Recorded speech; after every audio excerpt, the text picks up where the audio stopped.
8h34, de volta com o Folha no Ar, primeira edição, sempre ao vivo aqui pela Folha FM, nosso streaming também no ar aí, tanto no Face, no YouTube, no Instagram, tem podcast do programa, onde você estiver, a gente com certeza está com você. Voltamos com o Folha no Ar, que tem o patrocínio dos laboratórios Plínio Bacelar e Proteus Serviços de Saúde, Medicina Ocupacional. Meu caro Aloysio, hoje nós estamos recebendo aqui o Rafael Twin, e tem aí a volta do Legislativo, Código Tributário, tem o setor produtivo, enfim, uma série de assuntos para a gente conversar ainda aqui. Eu volto com você. Twin, a gente ontem entrevistou aqui um dos políticos mais experientes de Campos, e também melhor conhece a Câmara Municipal, já presidiu, já presidiu comissão, que é o Nelson Naim, ex-prefeito de Campos também. Ele projetou, não só pelo conhecimento passado, como um presente, ter um filho que é seu colega vereador, que é o Elinho Naim. Né? E política é aquela coisa, política não deixa de ser, né? Política o tempo inteiro. Ele projetou uma volta aos trabalhos da Câmara quente, né? E projetou também, e teve a primeira sessão ontem, né? Após o recesso, a primeira sessão foi ontem, a qual você não participou porque estava em viagem. Mas Naim projetou ontem aqui que, embora ele seja contrário, o que dá mais valor pela independência da opinião, né? Que o Código Tributário deveria passar pelos arranjos que o governo fez nesse período de recesso. Qual o seu espírito enquanto vereador para a volta ao Legislativo? E você comunga dessa projeção de Naim, de que o Código Tributário tende a passar pelos arranjos do governo? Eu acredito que eles tenham conseguido chegar, assim, Luiz, ao número de votos que eles precisam, apesar dessa história toda junto às entidades, deles terem tirado, te digo aí, 80% do que eles tinham proposto desde a primeira vez, desde que começou a não votação, né, que isso foi enrolando, mas eu acho que essa nova proposta deve passar. Eu continuo sendo 100% contra qualquer centavo, que seja um centavo de aumento de imposto para o município de Campos, principalmente para a classe industrial e comercial, mas eu acredito sim, eu concordo com o ex-vereador Nelson Naim, que eu acredito que eles devam ter conseguido, pelo que a gente escuta, né, é difícil você falar por os outros, mas tenham conseguido sim a maioria para poder votar essa questão do Código Tributário, que deve ser votado muito em breve, né? E como é que você faz parte da bancada independente, como é que você da bancada independente estão se organizando para isso? Então, pelo menos as conversas que a gente tem, todos são contra, 100% contra qualquer tipo de aumento de imposto, Então, eu não vejo que pelo menos as pessoas que sejam de oposição, que sejam independentes, né, venham a mudar, não. Pelo menos até as últimas reuniões que nós tivemos, os últimos bate-papos, continuo 100% contra. Inclusive houve conversa, mesmo se as entidades de classe aceitarem alguma coisa, não, vamos ceder nesse espaço aqui, os vereadores estão se colocando muito firme na questão do não aumento de imposto nenhum para o município agora, principalmente, gente, vamos ser muito sinceros, vamos esquecer um pouco o lado político, não tem lógica voltar aumento de imposto, gente, durante uma pandemia, nós estamos na pandemia ainda, nós tivemos aí 30%, 40% do comércio estrangulando, basta você andar na rua, você vai ver as lojas fechadas, os shoppings com várias lojas vazias. Como é que você vai aumentar o imposto das pessoas no meio de uma crise financeira? É o inverso, é hora do governo ajudar, é hora do governo incentivar, tirar juros, tirar multa. Parece que vai ter um refis agora, eu cheguei a fazer uma indicação. Eu fiz uma indicação legislativa lá atrás, pedindo isso também, o doutor Abdo Neme também pediu isso, nós tivemos algumas reuniões na SIC e agora o prefeito parece que vai lançar um refis e alguma isenção, pelo que eu li por alto, na questão do quem pagar 100% de IPTU vai ter isenção de juros e multas. Eu acho que é por aí. Isso tem que ser feito mesmo, entendeu? Aí você vai ajudar o comércio de alguma forma e ajudar os empresários. Uma sugestão que eu dei nessa indicação legislativa foi que para 2020, quem entrou na dívida ativa em 2020 fosse tirado devido à pandemia, durante esse período de pandemia, saísse da dívida ativa, para que ele pudesse, de repente, pegar um empréstimo, pegar um capital de giro, inclusive para pagar o débito da prefeitura que lhe deve, que colocou ele na dívida ativa. Então, eu acho que é hora de estender a mão, é hora de ajudar a classe empresarial, a classe industrial de Campos, para a gente poder, juntos, retomar a economia da nossa cidade, que está tão sofrida, não só Campos, mas o Brasil todo, mas cada um tem que fazer a sua parte. Twin, você sempre foi atleta, hoje é ex-atleta, mas você também sempre foi empresário, né? Desde muito novo. Sua família tem empresa, enfim, seu irmão é sócio dele de alguns empreendimentos. Falando agora mais como empresário e menos como vereador, é inegável que o setor produtivo de Campos teve grande poder econômico, sobretudo na época do ciclo da cana, né, onde a cana era o principal eixo da economia do município. Foi durante muito tempo, do século XVII, do início da colonização de Campos, pelos 7 capitães, até ali o final da década de 80 do século passado. Aí entra o petróleo, assume como eixo econômico, há uma queda a partir de 2014, cai muito no governo Rafael, que veio logo depois ali, no último ano do governo Rosinha e nos 4 de Rafael. Agora teve uma recuperação boa agora nas rendas petrolíferas no governo Vladimir, que é fruto de conjuntura internacional, né? É um commodity com preço em dólar, que é o petróleo.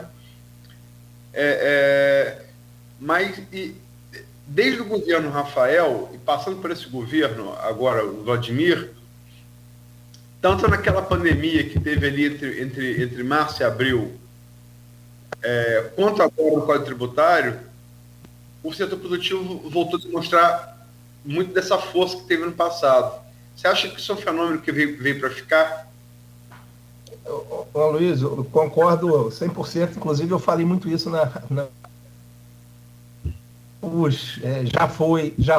já teve. Então a gente realmente teve uma cidade na época da cana-de-açúcar muito próspera, das usinas bombando, né? Depois veio o Reut, que aí foi um mal, eu digo que foi...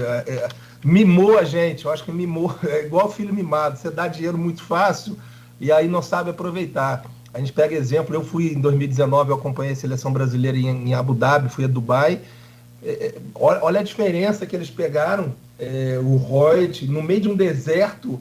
Para você ter noção, Luiz, um dado que me impressionou muito, Dubai, que tem a ver com a sua pergunta, Dubai recebe em torno de 15 milhões de turistas ano. Dubai, que é uma cidade de 2,5 milhões de habitantes. O Brasil tem 220 milhões de habitantes, recebe o Brasil inteiro, 7 milhões.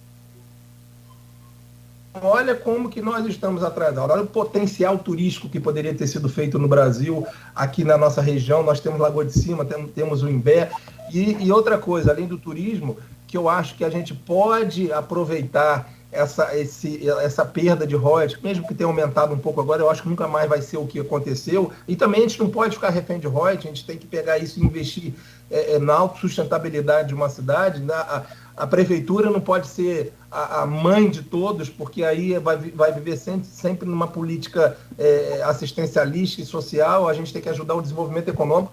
Eu acho que o maior potencial que nós temos aqui é o agronegócio. Nós temos 4.000 quilômetros quadrados de terra. Parece um dado que me deram outro dia, que somente de 15% a 18% são usadas na questão do agronegócio. E a gente tem tudo para ser uma potência. Vai no interior de São Paulo, vai em locais aí que você vê que usam 60%, 80% da terra, e Campos está usando muito pouco ainda, com uma terra plana, com irrigação, com aeroporto, com BR-101, no meio de 2 grandes capitais, com Porto do Açul, que pode ser aproveitada para exportação, para importação, enfim.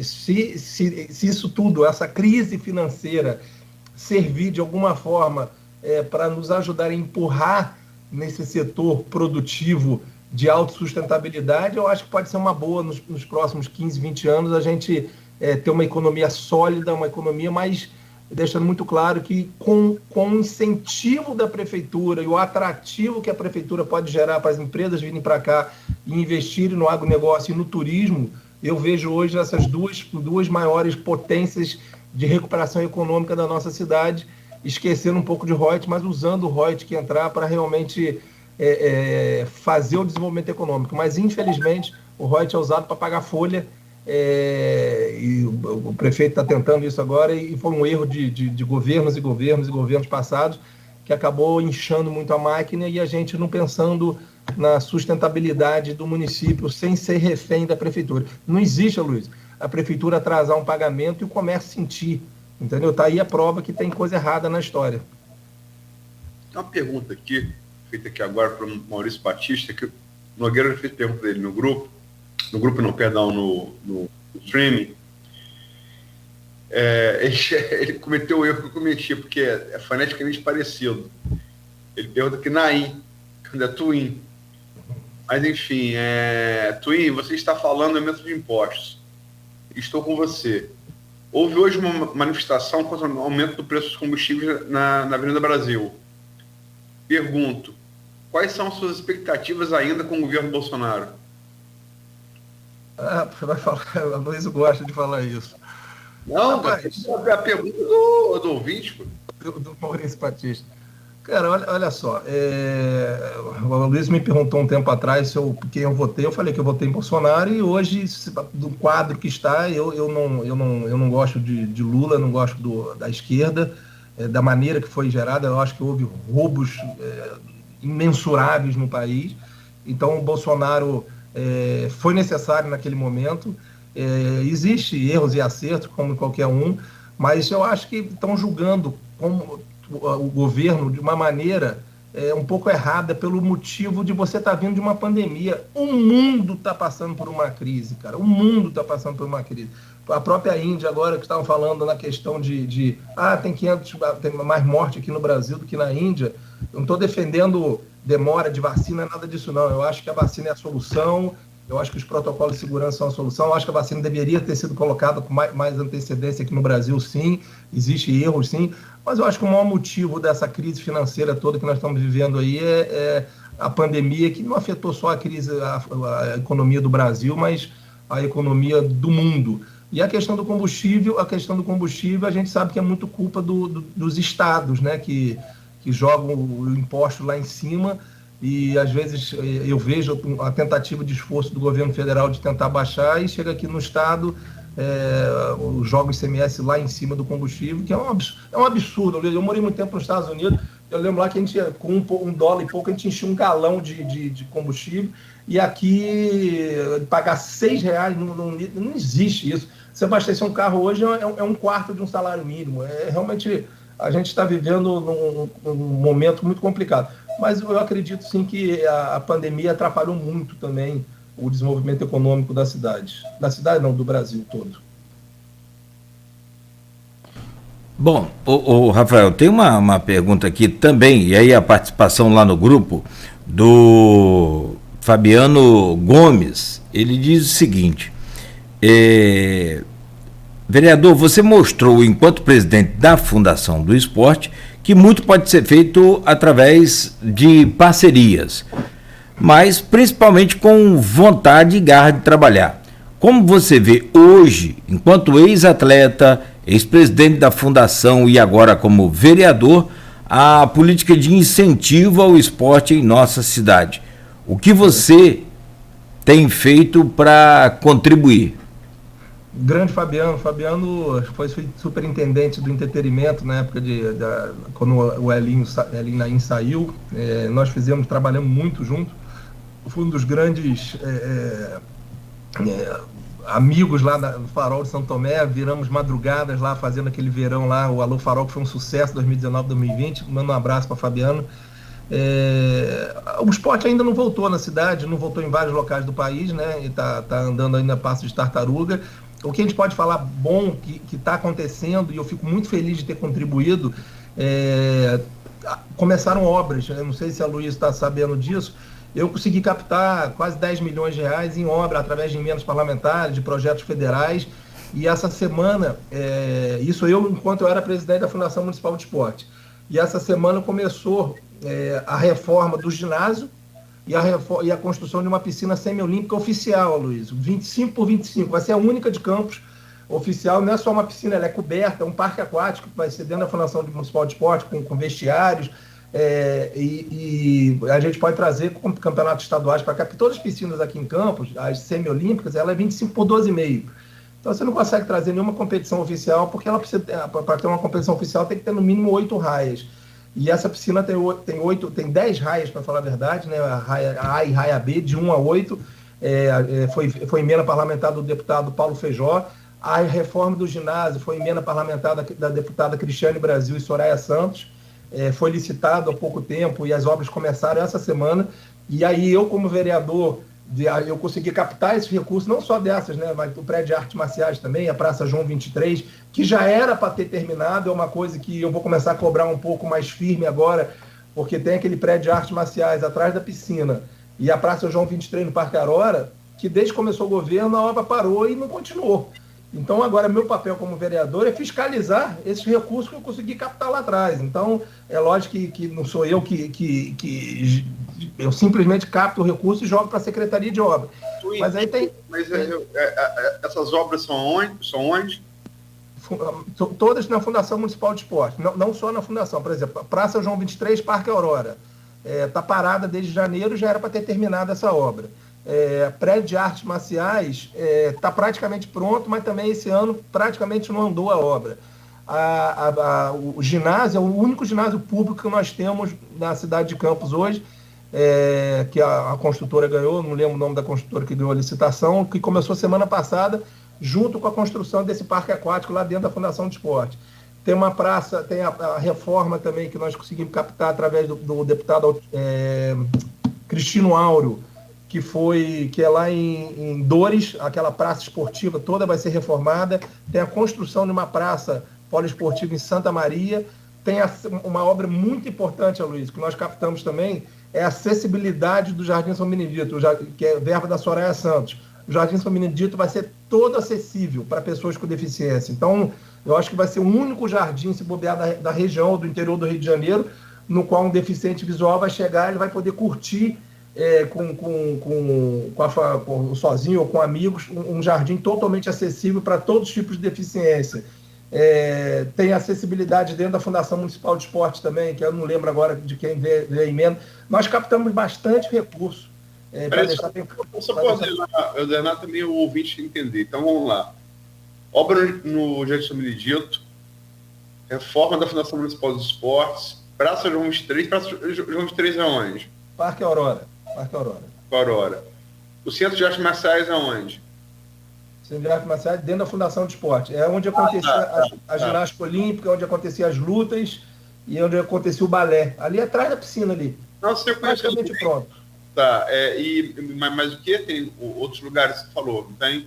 Eu tenho aqui todos. Se quiser, eu falo com você direitinho. Ó. Reforma de Artes Marciais, Cristiane Brasil. Praça João 23, Paulo Feijó. Isso tudo foi 2017, 2018 e 2019 que foram captadas, tá? Todas na nossa gestão. Só que demora, o trâmite demora e ele começou a ser executado agora. Perfeito. Reforma do ginásio, que é o único ginásio, é o ginásio Valdir Pereira, dentro da Fundação Municipal de Esporte. Esse parque aquático, que é dentro da Fundação de Esporte, que é verba do ex-deputado Paulo Feijó. Acessibilidade dentro da Fundação Municipal de Esporte, Soraya Santos. No Jardim São Benedito, acessibilidade do Jardim São Benedito todo, Soraya Santos. Construção da quadra poliesportiva de Santa Maria, coberta, Cristino Áureo, Santa Maria. E a praça das quadras poliesportivas lá de Dores de Macabu, que vai ser toda reformada. Maria e Dores é o quê, perdão? A quadra, aquela praça grande que tem lá que vai ser toda reformada. E tem mais algumas que ainda estão, eu estou falando, essas já estão ou licitadas ou em andamento, tá? Mas tem mais algumas verbas que ainda estão em trâmite em governo federal. Total, se eu não me engano, dá 8, 9 milhões de reais. Só em obra, tá? Não é bom que vamos acompanhar também isso. Você vai cobrar e nós também. E aí vamos cobrar essas duas obras, tanto Artes Marciais quanto da Praça Aurora, que o pessoal está reclamando muito lá no Parque Aurora. Aí respondendo o Maurício Batista lá, tá aí, a minha função agora é cobrar essas verbas aí que sejam bem aplicadas, que é o papel do vereador, não fiscalizar a execução do executivo em cima de verbas que vem de fora, principalmente verbas federais. Isso serve de exemplo, Luiz. Quando a gente não tem dinheiro e quer fazer as coisas, a gente faz. A gente fez um verão sem dinheiro, e não foi um verãozinho. Nós levamos lá para o verão e a gente, foi a Fundação de Esporte, que foi o link entre o Sesc e a Prefeitura. Nós levamos shows de Jota Quest, Mumuzinho, Péricles, Blitz, Titãs, levamos atletas como Bernardinha, Manuel do Vôlei, Bob Burnquist, Mineirinho, Alan Fonteles, o Clodoaldo Silva. Então, isso tudo com parceria privada. Então, quando a gente quer fazer, entre outros patrocínios, a gente consegue fazer. Basta ter boa vontade e cair para dentro e acreditar que a gente consegue colher frutos. Depois eu vou bater com você essa lista, porque também é para cobrar também com pauta, né? São, sim, logicamente, para oferecer esporte. Eu te mando no zap. Acho que estão com execução, entendeu? Aí quando for vindo mais, eu vou te mandando mais. Ok. Tem aqui você falou aqui do Dores Macabu, o José Caldeira, parece ser de lá, colocou aqui no comentário no streaming. Estamos aguardando o Tuinho aqui em Dores Macabu. Agradecemos a sua indicação. Então, tem pessoal aí. Gente boa, é um amante do esporte aí que sempre lutou. E eu lembro que nós conseguimos abrir uma escolinha, enquanto presidente, escolinha de futebol lá em Dores, que ele elogiava muito. E eu acho que é muito tempo que não tinha uma escolinha de futebol pública lá, e que foi um sucesso danado. Tomara, a gente torce que volte. E outro dia me perguntaram isso, tiraram o grupo que estava ligado a você torce. Eu torço muito pelo esporte, eu torço que o novo presidente dê certo, torço mesmo, Luiz, não é hipocrisia não. Quando a gente ama o que faz, a gente quer ver sempre o sucesso. Então, me coloco sempre à disposição de ajudar, não só o município, mas o Estado. Tive algumas reuniões agora, como falei, com algumas federações, algumas reuniões no estado do Rio de Janeiro, que eu tenho... a gente, como atleta, acaba conhecendo muitas pessoas e torço para que dê certo, tanto a Secretaria Municipal, quanto a Secretaria de Estado, como do governo. Tive com o ministro do Esporte, né, que não é ministro, é secretário nacional, tive 2, 3 vezes com ele lá no Rio de Janeiro. Então, a gente está se mexendo. Eu não parei de mexer no que eu gosto de fazer, que é o esporte, não. E estou vendo uma muito boa vontade do governo federal, do governador. A gente não entrou nessa seara, mas eu estou vendo o governador... Podemos entrar, deixa eu deixar como pergunta para você. Tem só mais uma aqui do stream que eu vou fazer antes de acabar o programa. Qual a sua expectativa para a vinda de Cláudio Castro aqui? Chega amanhã, fica até domingo. Eu queria parabenizar, eu não tive pessoalmente com o Cláudio Castro ainda, mas eu tenho escutado falar muito bem dele, Luiz. Onde eu vou, outro dia eu estava em Rio das Ostras, eu escutei falar bem dele, aqui em Campos a gente escuta falar bem dele. Eu estou vendo um governador muito atuante, que caiu no colo dele, né, uma secretaria, um governo, mas estou vendo ele articulando muito bem, estou vendo um governador muito atuante, com boas novidades aqui para a nossa cidade, como vocês mesmo estavam falando, a questão do Detran, a questão do Corpo de Bombeiro, que talvez venha para a Baixada, a questão da limpeza dos canais. Você está vendo várias vezes a atuação do governo do Estado aqui dentro. Você falou dos canais, só para não perder o gancho, fazer a última pergunta aqui, que é do Edmundo Siqueira aqui no streaming. Posso fazer? Pode. Tuinho, você esteve com os diretores do Comitê do Baixo Paraíba. E para a retomada do agronegócio, é preciso um programa de limpeza dos canais e de irrigação. Para isso, o recurso tem que ser direcionado. Nas discussões orçamentárias da Câmara, essa questão está na pauta? Eu inclusive, Luiz, eu fui junto com a Fuscan há umas 3 semanas atrás, lá no INEA de Macaé. Até o superintendente do INEA é um amigo antigo meu, que é o superintendente regional, para conversar sobre isso, sobre a limpeza dos canais, não só aqui na área urbana, mas na questão da área rural, realmente, porque teve uma enchente muito grande na Baixada agora há pouco tempo, e o principal motivo disso eram os assoreamentos dos canais na área rural. E a gente foi feito um pedido, logo depois o prefeito se reuniu com eles e começou a fazer essa desobstrução, inclusive agradecer ao Águas do Paraíba, que tem feito bastante coisa, inclusive a Águas do Paraíba está fazendo a reforma de todas as vilas olímpicas, a Águas do Paraíba que está custeando a reforma de todas as vilas olímpicas. Eu acho que merece o nosso agradecimento. E como eu estou na Comissão de Desenvolvimento Econômico da cidade, já houve conversa sim, mas me coloco à disposição aqui para ajudar no que for necessário nessa questão do agronegócio, de link com conhecimentos que nós temos, não só no INEA, mas no governo do Estado, para a gente ajudar o desenvolvimento realmente do agronegócio na nossa cidade, que eu acho que é a nosso tesouro pouco explorado ainda aqui em Campos, entendeu? Mas, voltando ao governador, queria dar parabéns realmente pelo trabalho que ele tem feito. 9 horas agora, rápido. Nota de 0 a 10 para os 7 meses do Vladimir, e por quê? E projeção para 2022, eleição a governador e presidente. Dou nota, está difícil de julgar ainda, nota 7 para o governo. Eu acho que o governo Vladimir parece que começou querendo realmente fazer bastante coisa, e eu acho que de abril para cá começou uma certa forçação de barra, principalmente nessa questão de votação, e aí eu vi um pouco aquela política antiga que a gente não gosta muito, na questão de vota comigo, tem isso, vota com aquilo, como foi o meu exemplo na Fundação Municipal de Esporte. Mas eu torço que dê certo, eu torço que a cidade dê certo, espero que a gente faça uma política realmente para todos. A gente entende que existe base, existe oposição, mas que não seja o viés principal do governo dele, que seja assim a questão do desenvolvimento econômico que Campos precisa tanto. Torço, me coloco à disposição de ajudar no que for necessário, mas vou criticar e vou fiscalizar o que eu achar errado. Então, eu acho que está muito cedo ainda. O primeiro ano é um ano de adaptação, vindo de uma pandemia. De novo, eu falo, é difícil você julgar um governo municipal, estadual e federal logo após a pandemia, mas a gente está com uma arrecadação, eu acho que nesses 7 primeiros meses aí, praticamente o dobro do que foi o ano passado inteiro. Então, eu acho que existe chance, sim, de fazer um bom governo e melhorar, tirando um pouco essa política antiga. Então, tomara que dê certo. O governo do Estado, hoje, a gente não sabe ainda quem vão ser as peças aí da eleição. Tem 3 pré-candidatos assumidos: Cláudio Castro, Rodrigo Neves, né? Inclusive se lançou aqui em Campos, Caio de trazer ele, e Marcelo Freixo, né, que mudou de partido por conta disso.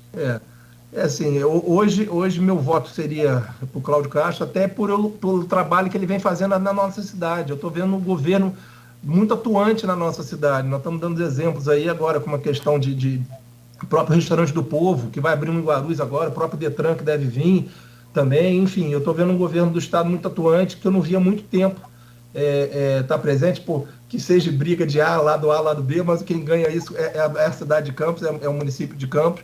Então eu parabenizo aí o Cláudio Castro pelo que ele tem tentado fazer, e tomara que ele continue nesse ritmo aí, ajudando não só a capital, mas principalmente o interior, que eu vejo como a salvadora da pátria aí no estado do Rio de Janeiro, para mudar a economia do nosso estado, que está muito, muito aquém do que deveria estar.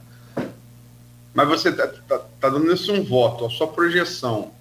Assim, hoje eu acho que Cláudio Castro ganha. Minha opinião. Tá, hoje, né? Sim. E o governo federal, eleição no ano que vem, tem logicamente postos aí, então lideram todas as pesquisas. Lula, ex-presidente Lula, bem à frente em todas as pesquisas, algumas até apontando a vitória dele no primeiro turno, no que eu particularmente não acredito, mas enfim, pesquisa eu respeito, não vou entrar em negacionismo de pesquisa. Bolsonaro, que mantém mesmo muito desgastado, uma base aí entre 20% e 25%, né? Aí você tem vários nomes chamados terceira via, mas nenhum deles pontua, chega a 2 casas, né, numéricas. Como é que você projeta essa eleição do governo federal do ano que vem? Eu acho que, de repente, Luiz, se você pintar uma terceira via e crescer muito, eu acho que o jogo muda muito, né? Até porque houve um desgaste, sim, a gente não pode negar um desgaste muito grande, mas, de novo, eu culpo muito a pandemia no governo Bolsonaro. Não estou falando com erros e acertos dele, mas acho que a pandemia prejudicou todo mundo. Para você ter uma reeleição, Cláudio Castro é um pouco diferente, que Cláudio Castro veio de um escândalo do Whitson, então ele entrou depois. Mas a reeleição realmente sempre é muito difícil, a reeleição, principalmente vindo de uma crise econômica mundial. Eu realmente também não acredito nessas pesquisas que estão aí. Eu acho que hoje existe, sim, na minha opinião, tá, Luiz, uma vantagem ainda de Bolsonaro sobre o Lula, apesar de algumas pesquisas estarem falando o contrário, mas na minha opinião eu não acredito. Mas há sim hoje pesquisas que 40% da população brasileira não quer nenhum nem outro. Então eu acho que está muito aberta a eleição ainda para presidente, mas se fosse hoje eu acho que ainda o Bolsonaro ganharia a eleição. Só para deixar claro, como eu falei que não acredito, falando da minha parte, Aloysio, eu não acredito que nenhum candidato venha a eleição no primeiro turno. A história, também não. A história mostra que só o presidente Fernando Henrique Cardoso fez isso, em 94 e 98. Depois ninguém mais fez. Nem Lula no auge, lá com 74%, ele, nas duas vezes, eleito presidente em 2004, governo muito bem avaliado, ele teve que ter segundo turno com Alckmin. Agora, eu não estou questionando as pesquisas no geral, aí fica por sua conta. Eu realmente acredito que hoje, porque isso é estatístico, né? Precisa ter mais de erro, ela pode errar 2 pontos para lá, 2 pontos para cá, mas ela não vai errar 20 pontos, é impossível.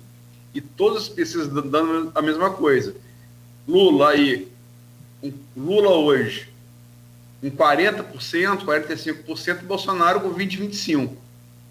Isso todas as pesquisas mostram, todas. Né? Isso, logicamente, que eu acho que é um fato contestável. Aí você questiona contra o próprio risco. Eu só falei do primeiro turno. Eu acho que ninguém ganha no primeiro turno. Não, também acho que não ganha, não. Eu acho que está em segundo turno, sim. Eu acho que tá. Pode ser que mude muita coisa aí pela frente ainda, mas a pesquisa que eu tive há pouco tempo que eu fui a Brasília lá, umas 2, 3 semanas atrás, que eu fui a Brasília, que eu conversei com algumas pessoas de Brasília, e inclusive do Centrão, deputados federais, amigos nossos, conhecidos, e lá eles falando que está em torno de 30%, 35%, independente para Lula, para Bolsonaro, e 40% de que não quer nenhum nem outro. Então, eu ainda acho que minha visão, tá, Luiz? Eu acho que está um pouco mais parecido com isso, entendeu? Mas vamos aguardar um pouco mais o que vai acontecer nas cenas dos próximos capítulos para a gente ver o que vai acontecer com o Brasil. Eu acho que vai depender muito do fim da pandemia ou não do fim da pandemia. Ressaltar sempre que são 14 meses para a eleição. 14 meses, tudo pode acontecer. Literalmente, tudo pode acontecer. Sim. Inclusive... Agora... Perdão. Desculpa. Não, só colocar aqui, inclusive colocar assim, em 14 meses, como você falou bem aqui, a gente conversava com o Pezão na sexta-feira passada, Luiz Fernando Pezão, ex-governador, e eu perguntei essa questão de reversão, porque ele foi vereador, foi prefeito, secretário, governador, perguntei como é que é reverter 50% de rejeição. É possível? Ele falou, na política tudo é possível, é aquela história. Não me lembro aqui, Aloysio tem uma memória muito boa, muito melhor, pode talvez lembrar, mas no mundo não me lembro de ter havido nenhuma reversão com uma rejeição tão forte assim, independente do tempo que falta. Tem coisa na rejeição, para terminar, a gente passou do horário, que ficam camufladas às vezes. O que eu acho? Eu, Aloysio, não é pesquisa, sou eu interpretando pesquisa. A rejeição a Bolsonaro está tão forte e a rejeição 50% é proibitiva, logicamente que o segundo turno é para você chegar a 50% mais um, então é matemático, mas a rejeição de Bolsonaro, ela está maior, quem é governo, ele é sempre mais gastado, E fala besteira esse dia também, então ajuda. Mas eu acho que ela está camuflando a rejeição de Lula, que também é muito alta, 35%. Né? E vou usar como exemplo, Tui, só para terminar mesmo, se me permite, o que houve aqui na eleição passada para prefeito, com ponto de analogia para o Brasil. A rejeição, o antigarotismo, ele foi camuflado pelo antirrafaelismo no primeiro turno. No segundo, o antigarotismo, já sem Rafael, brotou e quase deu eleição a Caio. Última pergunta, rapidamente, você não acha que esse paralelo é correto, não? Eu acredito que sim. Eu só acho que a porcentagem disso não é igual, não foi igual, não. Eu acho que a rejeição de Rafael Diniz era muito maior do que a rejeição de Bolsonaro. Minha opinião. Realmente, Rafael Diniz deu a eleição para Vladimir, né? E como você mesmo disse, no segundo turno nós vimos a rejeição de Garotinho na cidade ainda que existe e é forte. Caio cresceu muito, Luiz, no segundo turno. Ele cresceu demais e quase ganhou. E eu acredito que foi realmente com alguns vereadores, né, que foram para o lado de Vladimir no segundo turno, que fez ele ganhar por muito pouco. Mas vamos aguardar, vamos ver como é que vai virar o ano aí, vamos ver como é que vai ser a vacinação. Tomara que o povo vacine o mais rápido possível e a gente consiga estancar de alguma forma. A gente fica preocupado com essas garotas. Outro dia saiu um caso de uma criança de 5 anos com caso Delta, na região serrana do Rio de Janeiro. Eu tenho 3 filhos pequenos, a gente fica apavorado, desesperado. Então, tomara que a vacina, a gente consiga dar a vacina. Eu e outros vereadores pedimos muito à Secretaria de Saúde, inclusive fizemos ofício para que estendesse os horários, que fosse para o final de semana, que tivesse vacinação à noite, e a Secretaria de Saúde escutou o nosso apelo da sociedade, então está expandindo mais o horário. E a gente sabe que quanto mais vai baixando a idade, mais volume de pessoas tem. Então a gente reza para que o mais rápido possível todo mundo seja vacinado e a gente consiga passar por isso sãos e salvos. Muito bom.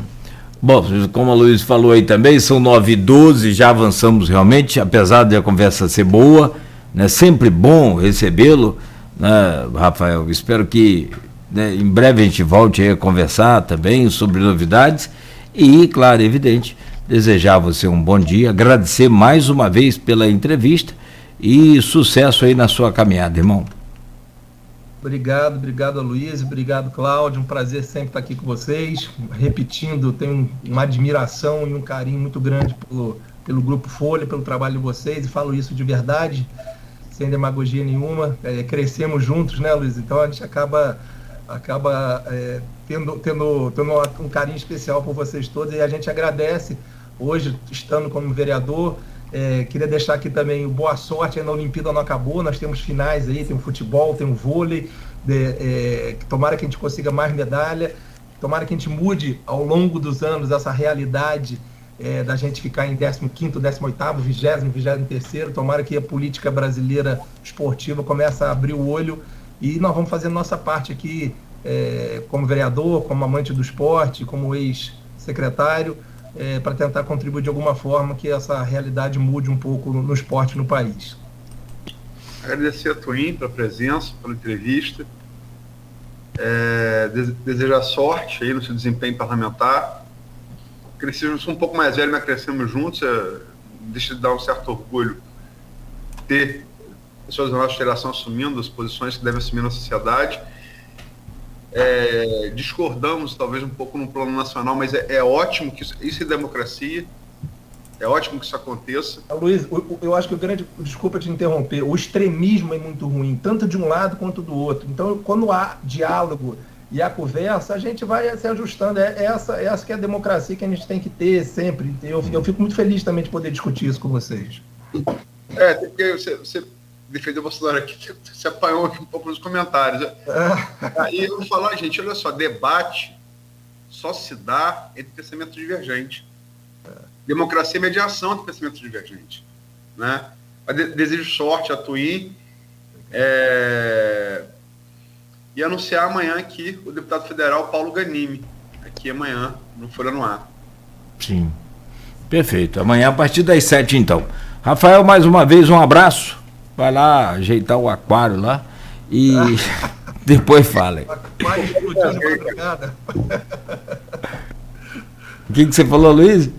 Quase engasguei. Bebendo água, você fala do aquário. Não é que o aquário dele teve um incidente lá essa noite, estourou o vidro, mas não.